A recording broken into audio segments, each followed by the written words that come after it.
Good morning, first and second grade. I really enjoyed visiting with you yesterday. You did a great job with your math facts. You've really still been working hard, I can tell. I really enjoyed looking at your packets, and I'll be sending out messages later today about how many smiley faces you earned and what prize goes with it this time. But first, I have a special guest sitting here ready to say hello. Here she is. Hi guys! I actually have a joke for you guys today. Why do flamingos stand on one leg? Because if they lifted the other leg, they'd fall over. I hope you guys have a great day and a great rest of the week. I really miss you guys. I'll see you guys later. Well, thanks, Micaiah. Why do flamingos stand on one leg? Oh, so they don't fall over if they lift up their other leg. Such a silly joke. Well, let's move on to something more serious, like the books of the Old Testament. Now, yesterday you did a pretty good job saying half of them without me, so let's see if you can do the whole thing today. I'll be right here listening. Let's begin with Genesis.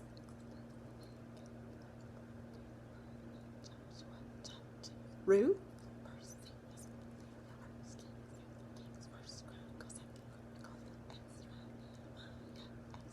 Job, Psalms,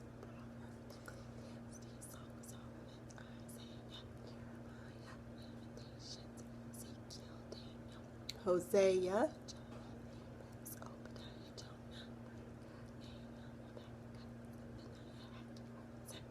Malachi.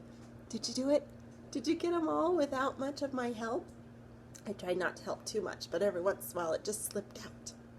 Well, yesterday we studied about 2 Kings and the axe head that floated because God's prophet obeyed and put the stick in the water. Today we're looking at the next book. What is the next book? 1 Kings, 2 Kings, 1 Chronicles. You know, 1 Chronicles reminds me a lot of 1 Corinthians, but that's in the New Testament.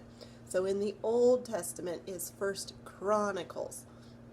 You know, the word Chronicles means a story, and 1st and 2nd Chronicles tell us a story of the Israelites and the different kings. So today we're looking for 1st Chronicles 28, verse 7. Pause the video till you find 1st Chronicles 28, 7, and we'll read it together. Okay, did you find it okay? 1st Chronicles 28, 7. Moreover, I will establish his kingdom forever, if he be constant to do my commandments and my judgments, as at this day. You know, this was a promise that God gave to David and his family.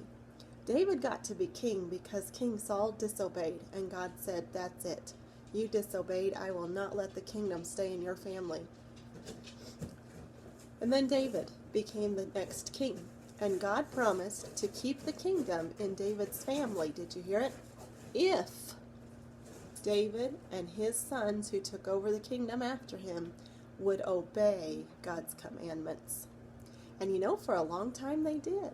And then they began to disobey and to let the people and to lead the people into worshiping false gods. And they forgot about the one true God and this promise.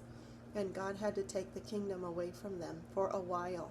And then when they repented, he gave the kingdom back into David's family until one day the Messiah, the King of all the kings, came from David's family because God blessed David that way for David's obedience. Do you know who took over as king after King David? It was his son. Do you know which son it was? Solomon. We might learn about him later. Well, time to get started. You did a great job on your math tests yesterday, so that means today is a phonics test. And I hope you're good listeners. When I checked your phonics tests that were in your packet, I can see many of you listened much more carefully and did a much better job. I'm very proud of you. Keep up the good work, and I'll talk to you later. Be watching for messages about how many smiley faces you earned. I can't wait to send those out. We'll talk to you later. Bye.